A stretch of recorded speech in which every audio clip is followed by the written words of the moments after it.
যারা রাস্তাতে নবী দিবসে আই লাভ মোহাম্মদ নিয়ে এখন বিশাল তোলপাড় সোশ্যাল মিডিয়াতে, আই লাভ মোহাম্মদ, অথচ পেচ্ছাপ করে পানি নেয় না। আই লাভ মোহাম্মদ কি বলছি বুঝতে পারছেন না? এইসব ভালোবাসা, এইসব নবী দিবসের 10 পয়সাও দাম নাই, 10 পয়সাও দাম নাই। এটা নবীর চরিত্র নয়, এটা নবীর চরিত্র নয়। কি বলছি বুঝতে পারছেন না? আরে নবীকে ভালো তো আপনি তখনই বাসবেন যখন নবীর কথা অনুযায়ী আপনি চলবেন, তখন আপনি নবীকে ভালোবাসবেন। বুকে আই লাভ মোহাম্মদ, বাম হাতে সিগারেট টানছে, একই নবী প্রেমিক। ফজরের নামাজ পড়ে না, নবী দিবস নিয়ে মাথা খারাপ। এটা আমার তদন্তের কথা বলছি, এটা তদন্তের কথা, ইমাম সাহেব সাক্ষী। অন্যদিন তবুও ফজরের জমাতে লোক হতো, আজকে হবে না, আজকে কম হবে। আপনি দেখবেন একটা লোক যদি রাত 12টা 2টোর সময় যদি ঘুমায়, সে ফজর উঠতে পারে? তাহলে যারা আজকের দিনে ফজরে মসজিদে যেতে পারলো না, এদের নবী দিবস নয়, নবীকে অপমান করা হলো। এ কেমন চরিত্র? ইসলাম কড়া করে বলছে বাইনাল আবদে বাইনাল কুফরে তারকুস সালাত। যার ভিতরে নামাজ নেই সে মুসলিম থাকতে পারে না, থাকতেই পারে না, অসম্ভব ব্যাপার। আপনার নবী দিবসের প্রতি এত ঝোঁক কেন? আপনি প্রথমে কাল সকাল থেকে মসজিদে চলুন, আগামী বছর আবার নবী দিবস করবেন। আজকে ফজর থেকে মসজিদে যাওয়া লাগবে। নামাজ নাই, কিচ্ছু নাই, বিড়ি টানছে, হারাম খাচ্ছে, সব অপরাধে যুক্ত। ওই নবী দিবস নিয়ে ওর মাথা খারাপ। তোমার সঙ্গে নবীর কি সম্পর্ক আছে? কোনো সম্পর্ক নেই। আপনি রাগ করবেন করবেন, আমাকে আর কোনোদিন আনতে হবে না। যদি বলেন আজ যে ভুল করেছি এবছর এনে আর কোনোদিন আনবো না, আপনি না আনলেও আলহামদুলিল্লাহ। তবে এসটি যখন আপনাকে বলেই ছাড়বো, আপনি নাই বা আনলেন, কি বলছি বুঝতে পারছেন না? তবে আমি যে কথা বলছি আপনার বিরুদ্ধে বলছি না উচিত কথাগুলো বলছি, কোনটা? একদম। আপনি রাগ করলেও ঠিক, আপনি হাসলেও ঠিক, ভুল বললেও ঠিক, ঠিক বললেও ঠিক। দেখুন আজকে অবস্থা, আজকে অবস্থা দেখুন আপনি। নবী দিবস নিয়ে রাস্তাঘাটে সোশ্যাল মিডিয়ায় দেখতে পাচ্ছি মানুষ সব নবী দিবস মিলাদুন নবী পালন করতে গিয়ে রাস্তাঘাট জ্যাম, বিশাল ইয়ং ছেলেদের একেবারে মাথায় ফেটি বেঁধে লা ইলাহা ইল্লাল্লাহ, আই লাভ মোহাম্মদ হাবি জাবি, রাস্তাঘাট একাকার। অথচ ওই যুবক ছেলেদের কারুকে মসজিদে দেখতে পাওয়া যাচ্ছে না।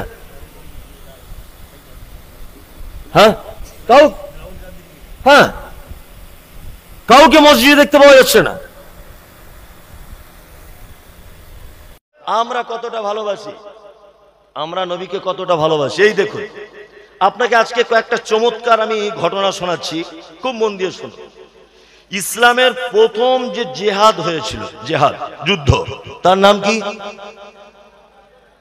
কারো জানা আছে? বদর। ইয়েস, বদর। এটা হয়েছিল 2 হিজরিতে। খুব মনোযোগ দিয়ে শুনবেন। মুসলিম সৈন্য ছিল 313 জন, আর বেঈমানরা ছিল 1000। আপনারা তো ভালো জানেন, তাহলে বলার দরকার নেই, এটা না বলার দরকার আছে। মুসলিমরা যুদ্ধের ময়দানে এক জায়গায় ঘাঁটি গেড়েছে। আমি সেই বদরটা ডাইরেক্ট 1 সপ্তাহ আগে দেখে এসেছি, আলহামদুলিল্লাহ। আল্লাহ রসুল যে জায়গাটায় ঘাঁটি গেড়েছিলেন সূর্যের আলোর বিপরীত দিকে, আর যে পাহাড়ের সাইডে তিনি তাবু গেড়েছিলেন ওই পাহাড়টার নাম হচ্ছে রুমা পাহাড়। কি বললাম বুঝলেন? রুমা পাহাড়। রুমা পাহাড়ের দিকে আল্লাহ রসুল তাবু গেড়েছিলেন। যাই হোক, যুদ্ধ প্রথমে মল্লযুদ্ধ হয়। মল্লযুদ্ধ কাকে বলে? প্রতিটা যুদ্ধের ক্ষেত্রে এটা নিয়ম, মল্লযুদ্ধ। মল্লযুদ্ধ মানে ওই দলের 2 জন, এই দলের 2 জন, মাঝখানে হবে, 2 জনে হার জিত হলো, তারপরে আবার 4 জন করে হলো, তারপরে 6 জন করে হলো, এইভাবে আম যুদ্ধ শুরু হয়ে যাচ্ছে। আব্দুর রহমান ইবনে আউফ রাদিয়াল্লাহু তাআলা আনহু তিনি বলছেন, বদরের যুদ্ধ যখন চরম পর্যায়ে পৌঁছে গেছে, তখন 2টি বাচ্চা ছেলেকে দেখতে পেলাম, অল্প বয়সের ছেলে। 2টি বাচ্চা ছেলে তার দৃষ্টিভঙ্গি দেখে আমার নিজেরই ভয় করছে যে তারা আমার দিকে হামলা করবে কিনা। আব্দুর রহমান ইবনে আউফ বলছেন, আব্দুর রহমান ইবনে আউফ বলছেন দুজনের হাতে রয়েছে যুদ্ধের জন্য যে সামগ্রীগুলো প্রয়োজন সেগুলো তাদের আছে। তাদের চোখ মুখ দেখে বুঝতে পারছি যে এরা মনে হচ্ছে কাউকে খুঁজছে, কাউকে খুঁজছে। তার মধ্যে এটা ভাবতে ভাবতে একটা ছেলে এসেছে, তার নাম মুআজ ইবনে আমর আর একটা মুআজ ইবনে আফরা। তারা দুটো ছেলে, একটা আমরের বেটা, আমরের বেটা আর একটা আফরার বেটা। তাই এসেছে, এসে বলছেন, চাচা আবু জেহেলকে চেনো? আবু জেহেল? আব্দুর রহমান ইবনে আউফ বলছে, ওরে বাবা, কার কথা বলছো তোমরা? তুমি জানো আবু জেহেলকে? বলছে জানি না মানে? আবু জেহেল সেই লোক তো যে আল্লাহর নবীকে গালাগালি করে। আবু জেহেল তো সেই লোক যে নবীকে কষ্ট দেয়, ওই লোকটা তো। আব্দুর রহমান ইবনে আউফ বলছেন, হ্যাঁ। তা কেন তোমরা আবু জেহেলকে খুঁজছো কেন? তখন বাচ্চা ছেলে দুটি বলছেন, চাচা মৃত্যু যার আগে আছে তার হবে একথা চূড়ান্ত। যদি আমার মৃত্যু আগে হয় তাহলে আগে হবে, আর যদি আবু জেহেলের মৃত্যু আগে হয় তাহলে আমরা আবু জেহেলকে পৃথিবী থেকে সরিয়ে দিব, তারপরে আমাদের অন্য কাজ। আপনি শুধু বলুন আবু জেহেলকে, আপনি একবার বলুন তো। আব্দুর রহমান ইবনে আউফ বলছেন, দূর থেকে আমি লক্ষ্য করছি যে আবু জেহেল ঘোড়ার পিঠে চড়ে আছে অসংখ্য মানুষের ভিতরে। আমি বলে দিলাম, ওই দেখো। আব্দুর রহমান ইবনে আউফ বলছেন, ওই দেখো নবীর দুশমন বেঈমান আবু জেহেল। আব্দুর রহমান ইবনে আউফ বলছেন, যখন এই কথাটা বললাম তখন দুটি বাচ্চা ছেলে, একজন তীরন্দাজ যেমন তীর চালানোর জন্য তার নিশানি করে, তাদের দৃষ্টি শক্তিটা এমন ভঙ্গিতে আবু জেহেলের দিকে তাকিয়ে আছে যে এলেই আজকে ওকে শেষ করে দিবে, এরকম একটা অবস্থা। আবু জেহেল আসছে, উন্মুক্ত তলোয়ার নিয়ে দাঁড়িয়ে আছেন বাচ্চা ছেলে। আবু জেহেল পাত্তা দিচ্ছেন না, এ বাচ্চা কাচ্চারা কি করবে? মুআজ বলে একটা ছেলে বলছেন যে আমি এত দ্রুত গতিতে আবু জেহেলের পায়ে আঘাত করলাম, হাদিসে যে শব্দ এসেছে বলছে বাদাম যেমন ছাড়িয়ে দিলে ভিতরের মাল বার হয়ে যায়। বাচ্চাটা বলছেন, আমি আবু জেহেলের পায়ে যখন হাঁটুতে আঘাত করলাম তার পা থেকে হাঁটুটা খুলে পড়ে গেল এই দিকটা, এত জোরে আঘাত করেছি। বেঈমান, তুমি নবীকে গালাগালি করবে?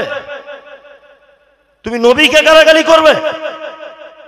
আবু জেহেলের পায়ে যখন আঘাত করেছে ওইদিকে আবু জেহেলের বেটা ও এসে আমাকে এত জোরে আঘাত করেছে যে আমার বাম হাতটা ঝুলে আছে চামড়াতে, পড়ছে না, কেটে পড়ে যাচ্ছে না। তখন আমি কি করলাম?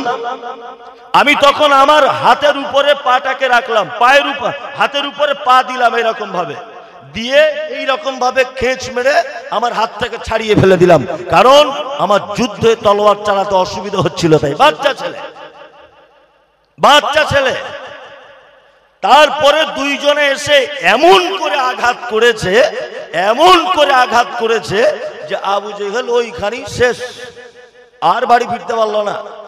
আল্লাহ রাসূল সাল্লাল্লাহু আলাইহি ওয়াসাল্লাম বলেছেন, বদরের যুদ্ধে অংশগ্রহণকারী সমস্ত সাহাবীদেরকে ক্ষমা করে দেওয়া হয়েছে। যারা মারা গেছে, শহীদ হয়েছেন, তারা তো জান্নাতে যাবেন। যারা বেঁচে ছিলেন তাদের আর জীবনে কোন রকমের অপরাধকে আল্লাহ সুবহানাহু ওয়া তাআলা অপরাধ বলে গণ্য করবেন না। আর সাহাবীদের তো অপরাধ থাকতোই না, তারপরেও যদি কোনো ত্রুটি বিচ্যুতি হতো আল্লাহ সুবহানাহু ওয়া তাআলা বদরি সাহাবীদের অন্ততপক্ষে সবকিছু ক্ষমা করে দিয়েছেন। এর নাম নবী প্রেমী। শুধু নবীকে গালাগালি করেছে, এই কারণে আবু জেহেলকে নয় মারতে হবে, নয় আমাকে মরতে হবে, যে কোনো একটা চ্যালেঞ্জের সম্মুখে। এর নাম কি? নবী প্রেমিক। আর তুমি আবু জেহেলকে না মেরে তুমি যে আল্লাহ রসুলকে কত অপমান করছো সারা দিনে, আল্লাহ ভালো, আল্লাহ ভালো জানে। দেখুন, আপনি যদি রসুলকে ভালোবাসেন আর রাসূলের আল্লাহর ভালোবাসা যদি পেতে চান তাহলে কি করতে হবে? ফাত্তাবিউনি, আনুগত্য করতে হবে। কার? কার? মুহাম্মদ সাল্লাল্লাহু আলাইহি ওয়াসাল্লামের। আমরা আনুগত্য করি তো? করি করি। আমি বলছি যে এইটা আল্লাহ রসুল বলেছেন, আর ও বারবার বলছেন এটা অমুক ইমাম বলেছেন। বারবার আমি বারবার বলছি এটা হাদিসে আছে, ও বলছে বারবার বলছে এটা আমাদের বড় হুজুর বলেছে। ভালো করে বুঝবেন, আমি বলছি এটা হাদিসে নেই, বলছে না এটা আমাদের পীর সাহেবের কিতাবে লেখা আছে। আচ্ছা, সব যদি তোমার পীর সাহেব দিয়ে ইসলামের মানদণ্ড হয়, তা মুহাম্মদ সাল্লাল্লাহু আলাইহি ওয়াসাল্লামকে পৃথিবীতে পাঠানো হয়েছিল কি জন্য? কি জন্য? তোমার জীবনের সমস্ত কিছু যদি তুমি তোমার হুজুরের পাল্লাতে দিয়ে যদি মাপতে শুরু করো, তা মুহাম্মদ সাল্লাল্লাহু আলাইহি ওয়াসাল্লামকে পাঠানো হয়েছিল কি জন্য? আল্লাহু আকবার। আনুগত্য করতে হবে কার? কার? মুহাম্মদ সাল্লাল্লাহু আলাইহি ওয়াসাল্লামের। তবে এদের একটা দলিল আছে, দারুণ দলিল। বলছে মুহাম্মাদের পরেও অন্যজনকেও মানা যাবে, তার দলিল কি দলিল? আল্লাহ তাআলা বলছেন ইয়া আইয়ুহাল্লাযীনা আমানু আতিউল্লাহ ওয়া আতিউর রাসূল ওয়া উলিল আমরি মিনকুম, এইটা তাদের দলিল। আল্লাহ বলছে আমার আনুগত্য করো, আমার রাসূলের আনুগত্য করো, উলিল আমরি মিনকুম। আর উলিল আমর যারা, তাদের কথা তোমরা মানো। ফাইন তানাযাতুম ফীহি শাইউন ফারুদ্দু ইলাল্লাহি ওয়া রাসূল। যদি উলিল আমরদের কথা যদি তোমাদের সমস্যা না মেটে, তাহলে তোমরা আবার আল্লাহ এবং তার রাসূলের দিকে ফিরে এসো। এটা উত্তম, তো উত্তম। এই উলিল আমর থেকে প্রমাণ দিচ্ছে, বলছে আমরা অমুক ইমাম মেনে চলি। উলিল আমর থেকে প্রমাণ দিচ্ছে আমি অমুক পীরের মুরিদ। এটা উলিল আমর বলছে, কি বলছে না? একটাই তাদের দলিল। এইবার এই ভিতরে একটা চমৎকার কথা বলে দিই। এই মুমতাজুল ইসলাম আল্লাহর কসম বলছে আপনার বিরুদ্ধে বলতে আসেনি। আমি শুধু এই আয়াতের ব্যাখ্যা বিশ্লেষণ করছি। সভাপতি সাহেব যোগ্য মানুষ বসে আছেন, আমি ওনার উপরে কথা নির্ভর করে রেখে আবার শক্ত করে বলছি, আমার যদি এক জায়গাতে ত্রুটি হয়, আমি মানুষ, ত্রুটি হতে পারে, উনি অবশ্যই আমার ভুল সংশোধন করে দেবেন। আমাকে কেউ সংশোধন করে দিলে আমি অন্তরের স্থল থেকে ওনার জন্য দোয়া করব। এটা আমার একটা সিফাত। কোন বক্তা ভুল ধরলে রেগে যাবে না, তবে উনি যদি সেটা ভদ্রতার সাথে আমাকে যদি জানিয়ে দেন যে মুমতাজুল ভাই ব্যাপারটা এই হবে, অবশ্যই আমি সঙ্গে সঙ্গে রুজু করে নেব। এই দেখুন, যারা উলিল আমর দিয়ে প্রমাণ দিচ্ছে হুজুর মানা যাবে, পীর মানা যাবে, ইমাম মানা যাবে, আপনাদেরকে বলছি পবিত্র আল কোরআনে যে শব্দ ব্যবহার এসেছে উলিল আমরি মিনকুম, উলি শব্দটা বহু বচন, এক বচন নয়, তাই তো সাহেব? বহু বচন শব্দ। নাম্বার 2, আল্লাহ বলছেন মিনকুম। মিনকুম শব্দ হাদিসে, কোরআনে যত জায়গায় ব্যবহার হয়েছে, প্রত্যেক জায়গায় আল্লাহ সুবহানাহু ওয়া তাআলা জীবিত মানুষদের ক্ষেত্রে ব্যবহার করেছেন। এক জায়গাতেও মিনকুম শব্দ মৃত মানুষদের জন্য ব্যবহার করেননি। তার প্রমাণ আল্লাহ তাআলা বলছেন ইয়া আইয়ুহাল্লাযীনা আমানু, তোমরা যারা ঈমানের স্বীকৃতি প্রদানকারী, কুতিবা আলাইকুমুস সিয়াম, তোমাদের জন্য সিয়াম ফরজ করা হয়েছে, কামা কুতিবা আলাল্লাযীনা মিন ক্বাবলিকুম, যেমন তোমাদের পূর্ববর্তীদের উপরে ফরজ করা হয়েছিল, লাআল্লাকুম তাত্তাকুন, যাতে তোমরা পরহেজগার হতে পারো, যাতে তোমাদের ভিতরে আল্লাহ ভীতি আসে। আইয়ামাম মা'দুদাতিন, হাতে গোনা কয়েকদিন।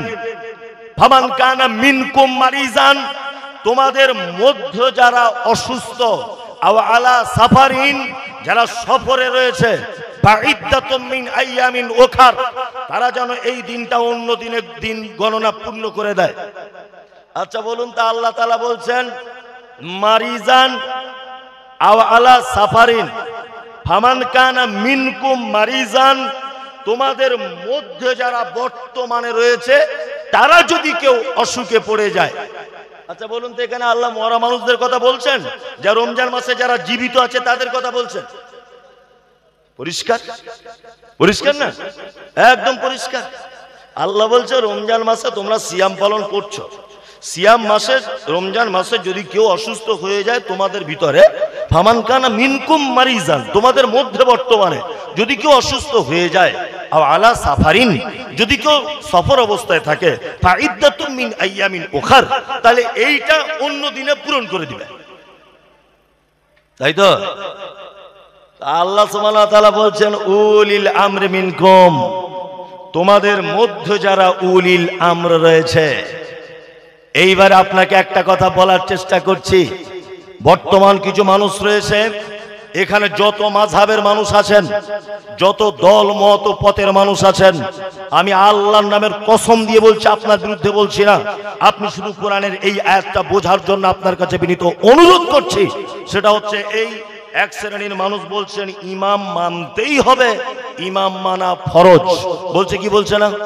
বলছে। এই দেখুন, এইবার আপনাকে একটা তথ্য দিই। ইমাম আবু হানিফা রাহিমাহুল্লাহ, তিনি আল্লাহ নবী সাল্লাল্লাহু আলাইহি ওয়াসাল্লাম পৃথিবী থেকে চলে গেছেন কত হিজরিতে জানা আছে? আল্লাহ নবী সাল্লাল্লাহু আলাইহি ওয়াসাল্লাম পৃথিবী থেকে চলে গেছেন কত হিজরিতে? 11 হিজরিতে। 11 হিজরিতে ইমাম আবু হানিফা রাহিমাহুল্লাহ তিনি জন্ম হচ্ছেন 80 হিজরিতে। তার মানে আল্লাহ রসুল মারা যাবার 69 বছর পরে জন্ম হচ্ছেন কে? ইমাম আবু হানিফা। নিশ্চয়ই তিনি মায়ের পেট থেকে বার হয়ে ইমাম হননি। যুক্তি তর্কর খাতিরে ধরে নিলাম যে তিনি 10 বছর বয়স ইমাম হয়েছেন, ধরে নিলাম। তাহলে আল্লাহ রসুল মারা যাবার কত বছর পরে তিনি ইমাম হলেন বলুন? 79 বছর পরে। 150 হিজরিতে তিনি মারা গেলেন। 150 হিজরিতে ইমাম শাফির জন্ম। এইভাবে 360 হিজরির ভিতরে সমস্ত আইম্মায়ে কেরাম চলে গেছেন। তখনও পর্যন্ত কোনো মাযহাব ছিল না, তখনও পর্যন্ত কোনো দল ছিল না। তারও 150 বছর পরে মাযহাবের জন্ম হয়েছে। তার মানে মুহাম্মদ সাল্লাল্লাহু আলাইহি ওয়াসাল্লাম মারা যাবার 450 বছর পরে কম বেশি মাযহাবের জন্ম হয়েছে। যারা বলছে মাযহাব মানা ফরজ, আপনার কাছে এটা আমার জানতে ইচ্ছা করছে, মুহাম্মদ সাল্লাল্লাহু আলাইহি ওয়াসাল্লাম পৃথিবী থেকে চলে যাবার আর আবু হানিফা ইমাম হবার মাঝখানে 79 বছরের মানুষগুলো কোন ইমামকে মেনে চলতে, এটা আপনার কাছে জানতে ইচ্ছা করছে আমার। 360 হিজরির ভিতরে পৃথিবীর কোন চটি বই আপনি দেখাতে পারবেন না যে 360 হিজরির পরে আর কোন আইম্মায়ে কেরামগণ ছিলেন। 360 হিজরির ভিতরে ইমাম আবু হানিফা, ইমাম শাফি, ইমাম মালিক, ইমাম আহমদ বিন হাম্বল, সমস্ত ইমামগণ 360 হিজরির ভিতরে চলে গেছেন পৃথিবী ছেড়ে। তখনও পর্যন্ত কোনো মাযহাব হয়নি। 360 থেকে 450, এই 150 বছরের ব্যবধানের মানুষগুলো কাকে মেনে চলতো? তারা কি তাহলে জান্নাত যেতে পারবে না? পারবে না? ওই জন্য আমরা কথা বলি যে আমরা নির্দিষ্ট কাউকে মেনে চলতে পারবো না। অবশ্যই ইমাম শাফি রাহিমাহুল্লাহর কথা মুহাম্মদ সাল্লাল্লাহু আলাইহি ওয়াসাল্লামের কথার সঙ্গে যদি মিলে যায়, ইমাম আবু হানিফার কথা মুহাম্মদ সাল্লাল্লাহু আলাইহি ওয়াসাল্লামের কথার সঙ্গে যদি মিলে যায়, ইমাম মালিকের কথা মুহাম্মদ সাল্লাল্লাহু আলাইহি ওয়াসাল্লামের কথার সঙ্গে যদি মিলে যায়, ইমাম আহমদ বিন হাম্বলের কথা যদি মুহাম্মদ সাল্লাল্লাহু আলাইহি ওয়াসাল্লামের কথার সঙ্গে মিলে যায়, আরে আমি মুমতাজুল ইসলাম দূরের কথা, শাইখুল হাদিস দূরের কথা, একজন মুসলিম হিসাবে সে মানতে বাধ্য যদি মুহাম্মদ সাল্লাল্লাহু আলাইহি ওয়াসাল্লামের কথার সঙ্গে মিলে যায়। ওই জন্য আমরাই তো ঠিক কথা বলছি, উলি শব্দ বহু বচন, মানতে গেলে সবাইকেই মানো। তুমি একজনকে ধরে বসে আছো কেন? তুমি একজনকে কেন ধরে বসে আছো? খুব সাবধান। বারবার আমরা বলছি, একাধিকবার বলছি যে এটা আল্লাহ নবী সাল্লাল্লাহু আলাইহি ওয়াসাল্লাম বলেছেন, আর ও বারবার বলছে এটা মুহাম্মদ সাল্লাল্লাহু আলাইহি ওয়াসাল্লাম বলেছেন, ওটা অমুক হুজুর বলেছেন। এই কেমন ধরনের কথা? আস্তাগফিরুল্লাহ। আল্লাহ সুবহানাহু ওয়া তাআলা বলছেন, ওমা আতাকুমুর রাসূল ফাখুযুহু ওমা নাহাকুম আনহু ফান্তাহু। আমার নবী যেটা দেয় সেটা গ্রহণ করো, আমার নবী যেটা নিষেধ করে তোমরা তার থেকে কি দূরে সরে এসো। আমরা তো এই দুটো কথাই শুধুমাত্র বলি যে আল্লাহর নবী এটা বলেছে, তুমি এটা আজ থেকে করো। আল্লাহর নবী এটা বলেনি, তুমি এটা করতে যেও না। এ আবার মাঝখান থেকে কাউকে ঢুকিয়ে দিয়ে বলেছে এটা আমার অমুক সাহেব বলেছে। আশ্চর্য ব্যাপার, আশ্চর্য ব্যাপার নয়? আশ্চর্য ব্যাপার। আনুগত্য করতে হবে কার? মুহাম্মদ সাল্লাল্লাহু আলাইহি ওয়াসাল্লামের। আল্লাহ নবী সাল্লাল্লাহু আলাইহি ওয়াসাল্লামের আনুগত্য না করলে পৃথিবীতে বিপদ অনিবার্য। আসবে কি আসবে না? আসবে। এই দেখুন, আপনাদেরকে একটা যুক্তি তর্ক দিয়ে কথা বলি। এক কথাটা অনেক জায়গায় বলেছি, আজকে মুসলিমদের উপরে এত অত্যাচার, অনাচার, অবিচার কেন জানেন তো? তার একটি মাত্র কারণ, এর জন্য দায়ীকে আপনারা নিজেরা বিচার করবেন কারা দায়ী। এক, আপনাদের এই রোড দিয়ে একটা সাইকেল যাচ্ছিল, একটা মোটর সাইকেলের সাথে সাইকেলটা অ্যাক্সিডেন্ট হয়েছে। আচ্ছা বলুন তো, সব লোক দোষ দেবে কোন গাড়িওয়ালার? মোটর সাইকেলওয়ালার। কেন বলুন তো? দামি গাড়ি, স্পিডে যায়, দাম বেশি। দোষ অথচ সাইকেলওয়ালার, কিন্তু দেবে সবাই মোটর সাইকেলওয়ালার, তাই না? এবার একটা মোটর সাইকেল যাচ্ছিল, ট্রাকের সাথে অ্যাক্সিডেন্ট হয়েছে, বলুন দোষ কার দিবে? ট্রাক্টরের। যে তুই রাস্তা জুড়ে যাচ্ছিলিস, একটা মোটর সাইকেল সাইড দিতে পারলি না, অথচ দোষ মোটর সাইকেলওয়ালার। কি বললাম বুঝলেন না? দুই, এখন ওই ট্রাক্টরটা এদিকে যেতে যেতে হাজারদুয়ারি এক্সপ্রেসের সাথে রেল গেটে অ্যাক্সিডেন্ট করেছে, বলুন এবার কোন গাড়িওয়ালার দোষ? কেন এতক্ষণ আপনি যার গাড়ি বড় তার দোষ দিচ্ছিলেন, এখন দোষ কার? ট্রেনের দোষ কার? ট্রাক্টরের দোষ। হাজারদুয়ারি এক্সপ্রেসের ড্রাইভার দরজা খুলে বলবে, এই বেটা বেয়াদব, আমি আমার রাস্তাতে চলছি, তুই কেন আমার রাস্তায় ঢুকলি বল? কি বললাম বুঝতে পারলেন না? তার মানে বুঝতে পারা যায় যে রাস্তা ভুল করলে বিপদ হবে। আমি মমতাজুল ইসলাম বাড়িতে একটা কুকুর পোষেছি, প্রতিদিন তাকে বিরিয়ানি খাওয়াই, প্রতিদিন তাকে গোস্ত খাওয়াই। আমার কুকুর একদিন ভুল করে আপনার দরজা ঢুকেছে, বলুন তো বিরিয়ানি দিবেন না ঝাঁটার বাড়ি চালাবেন? ঝাঁটার বাড়ি চালাবেন। তুই ওর কুকুর আমার বাড়িতে এলি কেন? আজকে সারা ভারতবর্ষ নয়, সারা পৃথিবীতে মুসলিমদের উপরে যত বিপদ, এই বিপদের একটি মাত্র কারণ যে মুহাম্মদ সাল্লাল্লাহু আলাইহি ওয়াসাল্লামের রাস্তা বাদ দিয়ে আমরা অন্য রাস্তায় গাড়ি ব্যাক করে দিয়েছি জান্নাতে যাওয়ার জন্য। এই জন্য আমাদের উপরে যত বিপদ। বুঝতে পারছেন তো কারা ব্যাক করেছে? দারাকেলমান ইশারায় কাফিয়াস, আপনি বুঝে নেন। আমরা বারবার বলছি এই কাজ মুহাম্মদ সাল্লাল্লাহু আলাইহি ওয়াসাল্লাম বলেছেন, ও বারবার বলছে ওটা অমুক হুজুর বলেছে। যত বিপদ এই কারণে, আমি মনে করি এই কারণে যত বিপদ। বোঝাতে পেরেছি কথাটা? তাহলে আনুগত্য করতে হবে কার? মুহাম্মদ সাল্লাল্লাহু আলাইহি ওয়াসাল্লামের। চলুন, আনুগত্য এবং ভালোবাসা দুটি কথা বলছিলাম আমি। আবার প্রথম ত্যাগটা, আবার দ্বিতীয় ত্যাগটা বলি। ভালোবাসা, নবীজির প্রতি আমাদের ভালোবাসা আছে, আছে না? আচ্ছা, এবার একটা কথা বলি। ওই উহুদের যুদ্ধ হয়েছিল কত হিজরিতে জানা আছে? জেনে যান। 3 হিজরিতে। কত? 3। উহুদের যুদ্ধে কতজন সাহাবী শহীদ হয়েছিলেন? 70 জন। কতজন? 70 জন। আল্লাহ নবী সাল্লাল্লাহু আলাইহি ওয়াসাল্লাম যুদ্ধ শেষ করার পরে সাহাবীদেরকে বললেন যে তোমরা এই যারা মৃত্যুবরণ করেছে বা শহীদ হয়েছে এদেরকে তোমরা এক জায়গায় করো। আল্লাহ রাসূল যখন এক জায়গায় করার কথা বললেন, সাহাবীরা যখন এক জায়গায় করলেন, দেখা যাচ্ছে 68টা লাশ খুঁজে পাওয়া যাচ্ছে, 2টা লাশ খুঁজে পাওয়া যাচ্ছে না। কটা? 2টা। দুইজনকে, এক আল্লাহ নবী সাল্লাল্লাহু আলাইহি ওয়াসাল্লামের চাচা, তার নাম হামজা রাদিয়াল্লাহু তাআলা আনহু। 2 হানজালা রাদিয়াল্লাহু তাআলা আনহু। আল্লাহ রাসূল সাল্লাল্লাহু আলাইহি ওয়াসাল্লাম খুব মন খারাপ, 2টো লাশ পাওয়া যাচ্ছে না। সাহাবীদেরকে আবার বললেন, যাও তোমরা লাশ দুটিকে খোঁজো। লাশ দুটিকে খুঁজতে গেলেন সাহাবীগণ। আল্লাহ রাসূল দাঁড়িয়ে আছেন, ঠিক পর্দা সহকারে একজন মহিলা, পর্দা নাসিল, এইরকম ভাবে এসে আল্লাহ রাসূলকে এসে বলছেন, আল্লাহ রাসূল আপনি আমাকে চিনতে পারছেন? আল্লাহ রাসূল বলছেন, না তোমাকে চিনতে পারছি না, তুমি কে? মহিলা বলছেন, আল্লাহ রাসূল গতকাল বিকাল বেলাতে আপনি কারোর বিবাহ পড়িয়েছিলেন। আল্লাহ রাসূল বলছেন, হ্যাঁ আমি হানজালা বলে একজন সাহাবীর বিবাহ পড়িয়েছিলাম। তখন মহিলা বলছেন, আল্লাহ রাসূল এই দেখুন, এই আমার হাতে দেখুন এখনো মেহেন্দির দাগ লেগে আছে, আমার মেহেন্দি এখনো উঠে যায়নি। আমি সেই হানজালার স্ত্রী বলছি। আপনি যখন বিয়ে পড়িয়ে চলে এসেছিলেন, আমরা স্বামী স্ত্রী এক জায়গায় ছিলাম। বলতে খুব লজ্জাও করছে, আল্লাহ রাসূল আপনি তো বলেন জিহাদের ময়দানে যারা শহীদ হয়ে যায় তাদেরকে রক্ত মাখা অবস্থায় ওই কাপড়ে ওইভাবে তাদেরকে দাফন করা হয়। আল্লাহ রাসূল বলতে খারাপ লাগছে, তবু আপনাকে বলছি, আপনি আমার স্বামী হানজালাকে একটু গোসল করিয়ে দেবেন।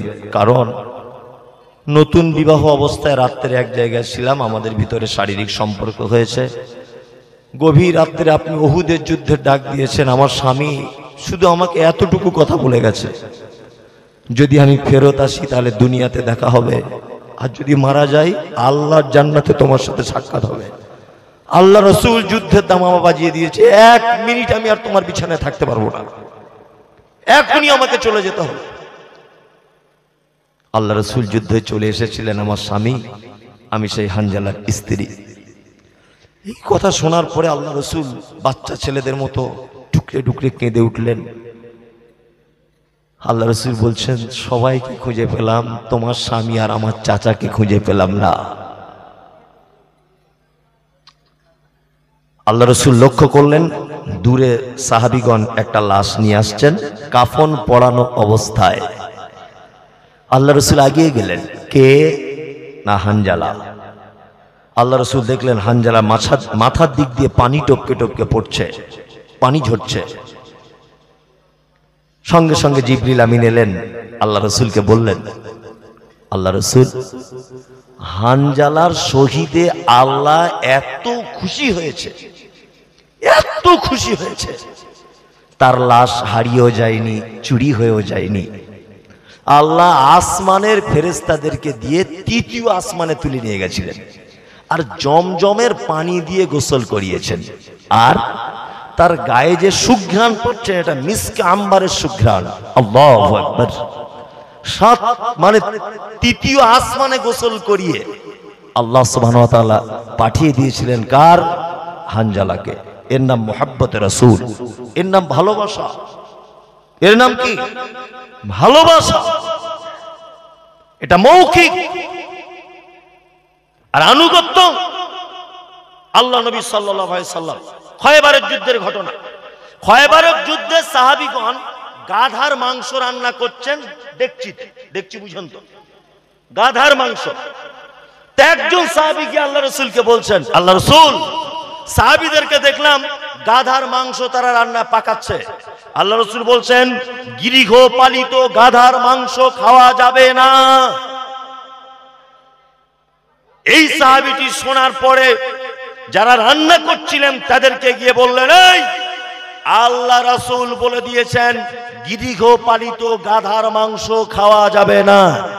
ওই সাহাবীটি বর্ণনা করছেন, এই কথাটা বলার পরে আমি দেখছি যে সাহাবীরা মাংস তো ফেলে দিল, ডেকচিটাও ছুঁড়ে ফেলে দিল, আর খাবো না। আপনি 30 বছর বিড়ি টানছেন, 30 বছর বিড়ি টানছেন, আপনাকে বলছি বিড়িটা ছাড়ুন, বলছে এক প্যাকেটের মধ্যে আর 10টা আছে, এই 10টা খেয়ে নিই আপাতত। কি বলছি বুঝতে পারছেন না? হ্যাঁ, আপনি একটা হারাম কাজে লিপ্ত। মুহাম্মদ সাল্লাল্লাহু আলাইহি ওয়াসাল্লাম সে কাজে নিষেধ করছেন, অথচ আপনি বলছেন ছাড়বো, আর একটু টাইম দেন হুজুর। বলছে কি বলছে না? বলছে। সাহাবীদের আমল, আল্লাহ রাসূল সাল্লাল্লাহু আলাইহি ওয়াসাল্লাম শুধু বলে দিয়েছেন গৃহপালিত গাধার গোশত খাওয়া যাবে না। সাহাবী গিয়ে এলান করলেন, সাথে সাথে গোশত তো দূরের কথা, ডেকচি পর্যন্ত ছুঁড়ে ফেলে দিলেন সাহাবীগণ। এর নাম আনুগত্য, এর নাম মেনে নেওয়া। আমাদের ইমাম সাহেব খুতবা দিয়ে ওর দাঁত ক্ষয় হয়ে গেল কথা বলে বলে, মানুষ পরিবর্তন হলো না। বলছে আজকে তোদের গ্রামে বক্তাকে আসছে আন্দোলবেড়িয়ায়, মুমতাজুল ইসলাম, যেতেই হবে, আজকে মিস করা যাবে না। চলে এলো, আর আমার সঙ্গে বিশাল ফটো তুলে নিল এক জায়গায় দাঁড়িয়ে, বক্তব্য শুনলো, চলে গেল। কিন্তু আমি যে কথাগুলো মুহাম্মদ সাল্লাল্লাহু আলাইহি ওয়াসাল্লামের পক্ষ থেকে বললাম, একটা মানুষ মানতে রাজি নয়। আপনি এই বছরে মুমতাজুল ইসলাম কিনেছেন, আগের বছরে যদি কাবা শরীফের ইমামকেও যদি আনেন আর বক্তব্য দেওয়ান, যদি মানার সিফাত যদি আপনার ভিতরে না থাকে, এই জলসা 10 পয়সাও দাম নেই। সাহাবীদের মতো সিফাত আপনাকে গ্রহণ করতে হবে। কি বললাম বুঝলেন? চলুন মুহাম্মদ সাল্লাল্লাহু আলাইহি সাল্লামকে ভালো তো বাসবেন, কতটা ভালোবাসবেন, কার থেকে বেশি ভালোবাসবেন, কোন কোন জিনিসের থেকে বেশি ভালোবাসবেন? চমৎকার পবিত্র আল কোরআনের একটা আয়াত আপনাদের সামনে আমি তেলাওয়াত করছি। এক, আল্লাহ বলছেন, কুল ইন কানা আবাউকুম ওয়া আবনাউকুম ওয়া ইখওয়ানুকুম ওয়া আজওয়াজুকুম ওয়া আশীরাতুকুম ওয়া আমওয়ালুন ইকতারাফতুমুহা ওয়া তিজারাতুন তাখশাউনা কাসাদাহা ওয়া মাসাকিনু তারজাউনাহা আহাব্বা ইলাইকুম মিনাল্লাহি ওয়া রাসূলিহি ওয়া জিহাদিন ফি সাবিলিহি ফাতারাব্বাসু হাত্তা ইয়াতিয়াল্লাহু বিআমরিহি ওয়াল্লাহু লা ইয়াহদিল কওমাল ফাসিকিন। শুনুন, আমরা আল্লাহ আল্লাহ রাসূলকে ভালোবাসি না? বাসি। কতটা ভালোবাসতে হবে? এই দেখুন আল্লাহ তাআলা সিরিয়াল পেশ করছেন। সিরিয়াল, পৃথিবীতে মানুষ হিসাবে সব থেকে ভালোবাসার জিনিস কে? কে?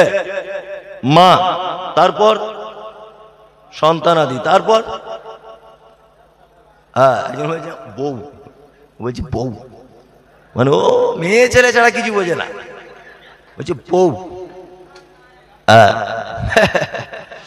দেখুন একটা কথা বলি, আল্লাহ সুবহানাহু ওয়া তাআলা পবিত্র কোরআনে যেভাবে সিরিয়াল দিয়েছেন ভালোবাসার মানুষদের, আপনি অবাক হবেন। এক, আল্লাহ বলছেন, কুল, নবী আপনি বলুন, আবা উকুম, তোমাদের আব্বা মা। তোমাদের কি? আব্বা মা। এটা ভালোবাসার জিনিস। আব্বা মাকে ভালোবাসেন তো? বাসেন? আমি তো বক্তব্য দিতে দিতে অনেক জায়গায় বলি, 3 ভাই আব্বা মার খাওয়া দাওয়ার সিস্টেম করেছে পালি সিস্টেম, ইমাম সাহেবের মতো 10 দিন করে। যদি 12 দিন হয়ে যায়, তার ছেলে চোখ বার না করলেও বৌমা বড় বড় চোখ বার করে। আবার বলে, তোর দাদুকে বল আজ ক তারিখ, ক্যালেন্ডার দেখে খেতে পারে না। আপনাদের নদিয়া মুর্শিদাবাদ, এটা মুর্শিদাবাদের লোক এ কাজ করে না, আমাদের দিকে করে। আপনার দিকেও করে? সব জায়গায়। একটা আশ্চর্য কথা আপনাকে বলি, কোরআন হচ্ছে মুজমাল, শুধু প্রতিটা কাজের হুকুম করে দিয়েছে। কি বললাম বুঝলেন? আকিমিস সালাত, সালাত আদায় করো। ওয়াতু যাকাত, যাকাত দাও। গমের কতটা ওষুধ, টাকার কতটা 2.5% না 10% না 2% না 3%, সোনার কতটা চাঁদির কতটা, এটা কিন্তু নেই। যাকাত দিয়ে দাও, সালাত আদায় করো। ওয়ারকাউ মা রাকিন, রুকুকারীদের সাথে রুকু করো। তারপরে হাত তুলতে হবে কি তুলতে হবে না, আমিন জোরে না আসতে, পায়ে পা মিলাবো কি মিলাবো না, এটা কোরআনে পাবেন না। এটা পেতে গেলে কোথায় যেতে হবে? মুহাম্মদ সাল্লাল্লাহু আলাইহি ওয়াসাল্লামের কাছে। পবিত্র